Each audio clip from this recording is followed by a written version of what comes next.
Hey guys, welcome to You the Boss podcast, episode 9. I'm your host, Pam. Welcome back for those of you who have been with me since the beginning.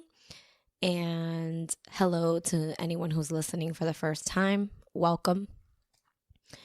Today, we're going to be talking about handling post-pandemic stress. Now, while I'm recording this, we are still in the pandemic, so some of this kind of still applies.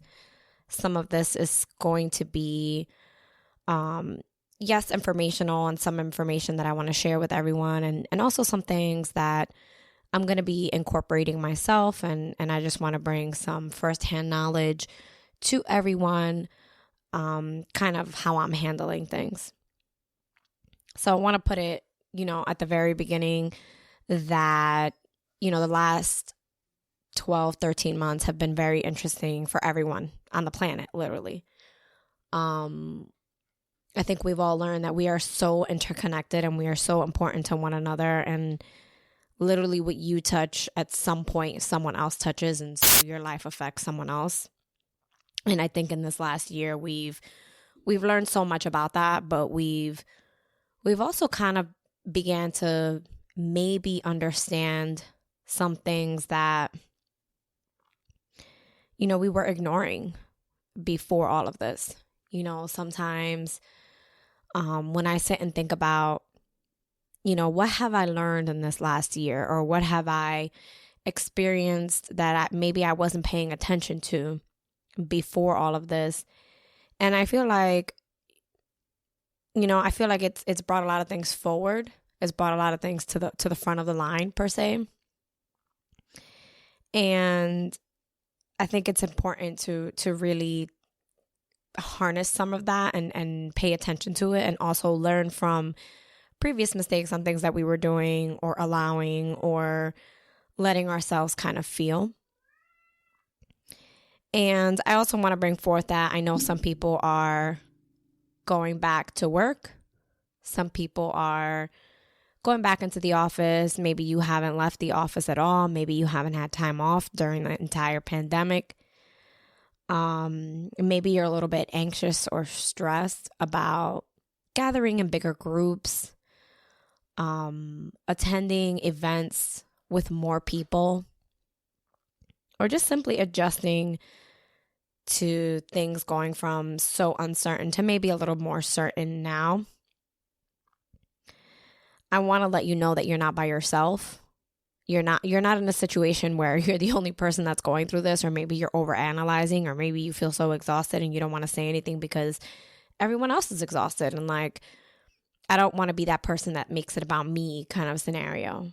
I want to let you know that your feelings are valid. I want to let you know that you should feel those feelings. I think that we have a lot of opportunity as a generation to change many things going forward. And, if you're listening to this and you don't know me personally, I do want to let you know that I take myself to be an optimistic person. If you know me personally, you know this also. I'm always going to find the sugar and the salt, even for myself. Even if you hear me make a dark joke to kind of get through it, kind of accept it, kind of talk about it, you will hear me find the sugar and the salt. And the reason that is,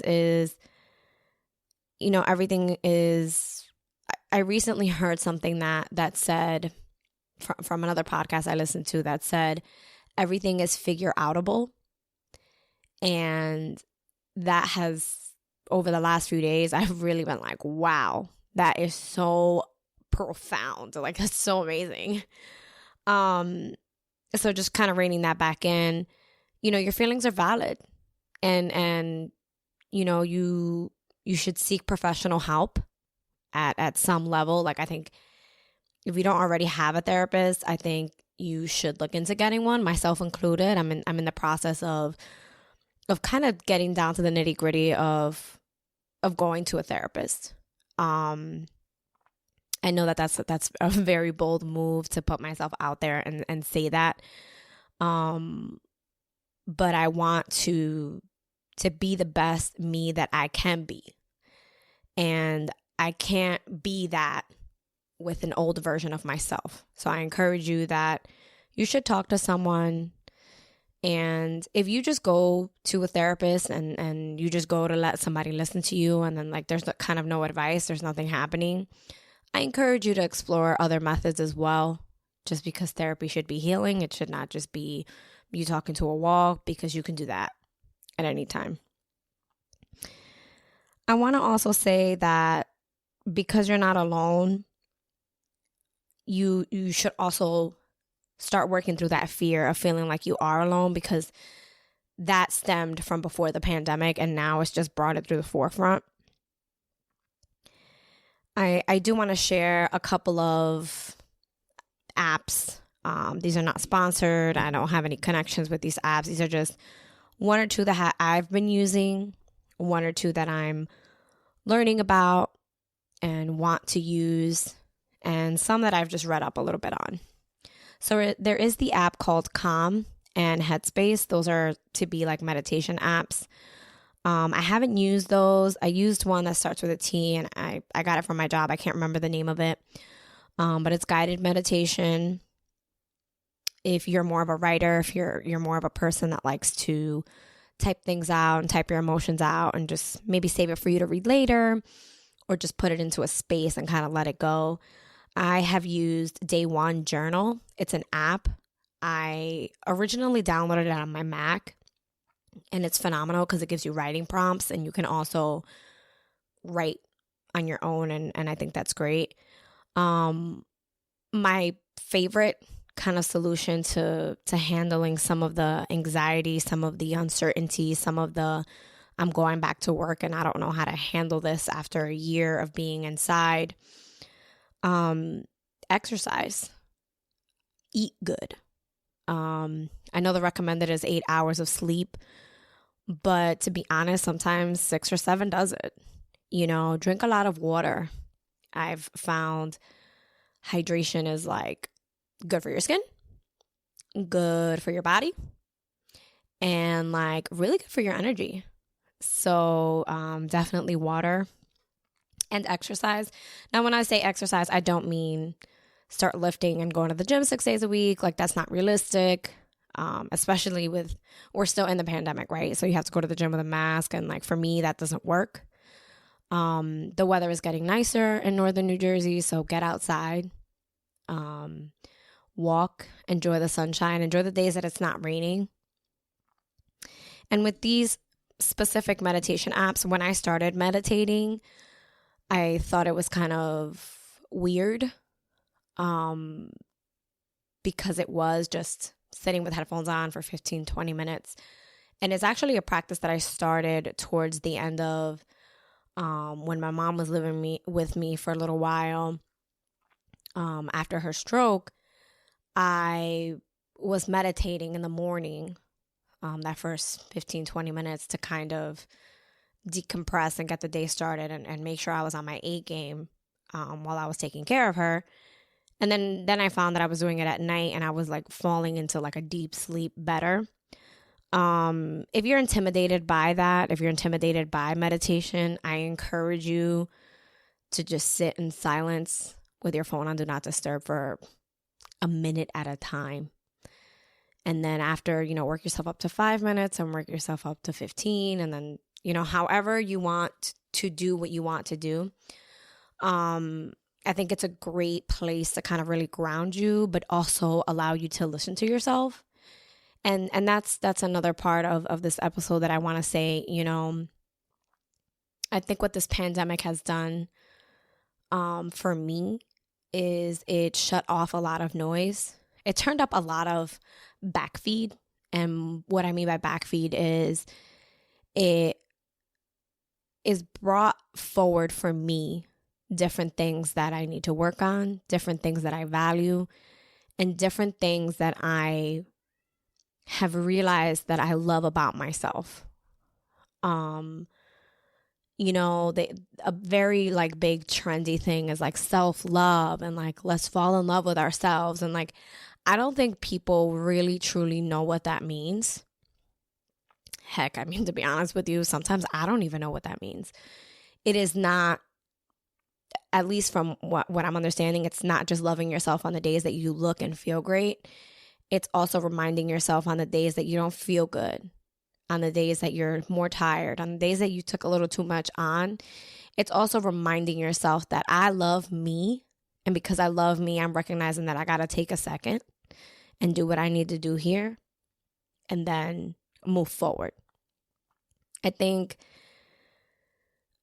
a lot of that noise being shut off, a lot of like the commute to work, the commute after work, the commute to this, the commute to that, because so much of that has gone virtual, I feel like we're able to listen so much more to those needs, right? Where, before, I can speak from experience, before I was like, oh my God, I need to spend my day cleaning. I need to spend this because I don't have this, because I have that. And it was like, if you could even understand me there, it was like a tornado, like all the time. Like I don't like to rush anywhere, but I was always, and that was me snapping, in case you're not watching the video, in case you're just listening to me on one of the platforms.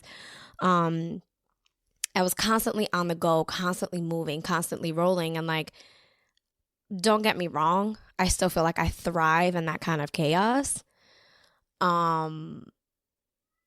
There were also days where I was like exhausting myself because I was running around unnecessarily because I thought that I needed to do things that needed to get done. And like, if I didn't, it was going to be the end of the world because I was going to be backed up and blah, blah, blah. And like what I have learned in this last year is that many things are not urgent. In fact, we make them urgent. Deadlines at work are important. Making sure you file your taxes on time, also important. Making sure that your laundry and your food is done and those different things, they're important. But they should not be made into stress. We make everything into stress. Everything is a go, go, go. Everything is gotta get it done. And you're in the middle of this whole thing and you're creating this stress.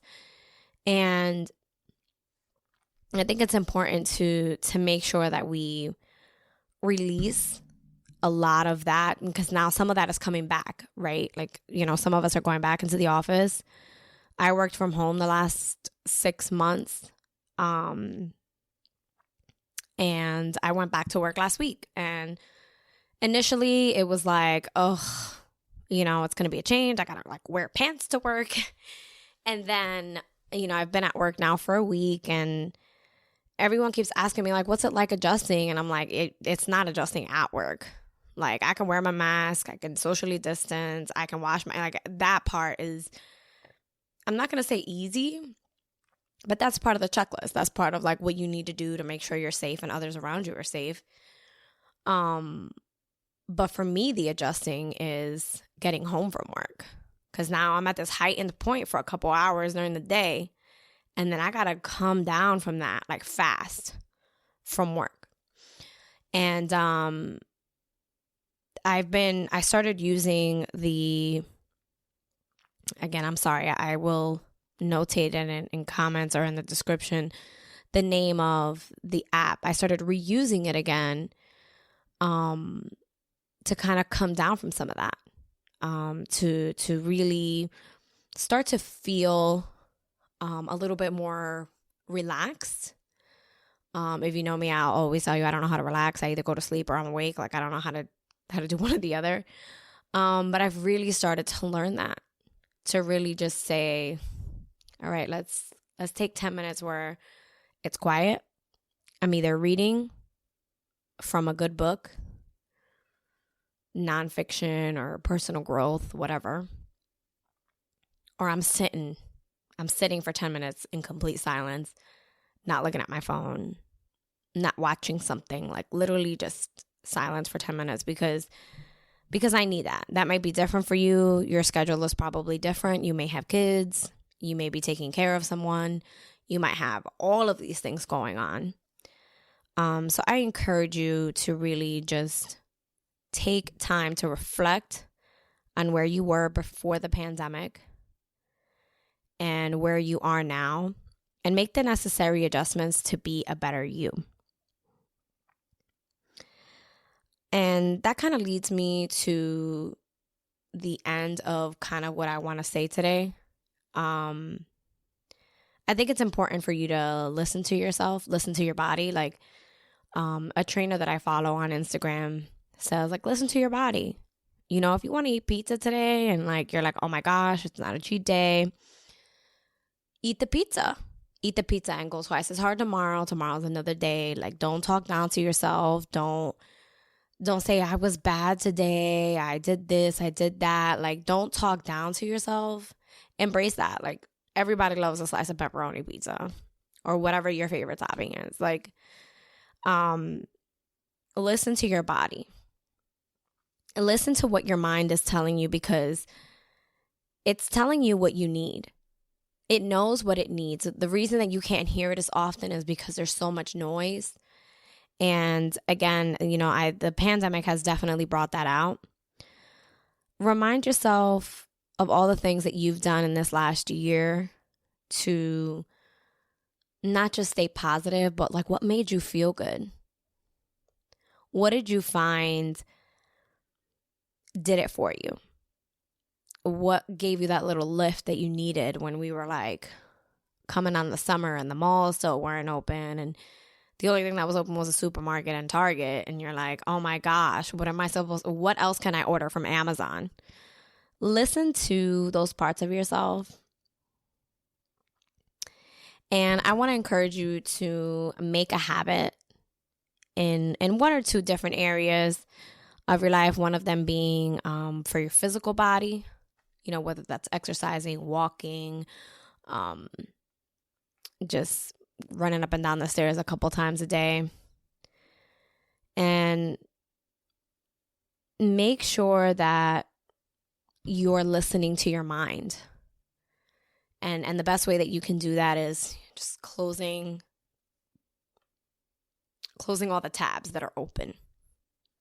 Or actually turn the computer off. Put it on sleep mode for 10 or 15 minutes every day. If it works in the morning for you, great. If it works at night for you, great. If that works for you in the middle of the day, wherever it works for you, try it. You will feel a sense of responsibility to yourself when you make that a habit, but also you will find that your body and your mind is talking to you and telling you, hey, thanks for shutting the noise off for a few minutes today. I really needed that. I showed up in a different way today because I did that. Thanks for taking that walk with me today because I really needed that. I encourage you to just start one day at a time. And I'll be posting about it later this week on my Instagram about what I did this week to release a little. Doesn't have to be anything crazy, but I'm excited to share that with you. If you don't follow me on Instagram, I'm Boss Lady Pujols. Pujols is spelled Pujols. And I want to end this episode by dedicating it to my dad, who last week made 12 years of having passed away. I wouldn't be half the woman I am if it wasn't for him. And with that, I want to say thank you for listening. Come back again next week for another episode of You the Boss podcast.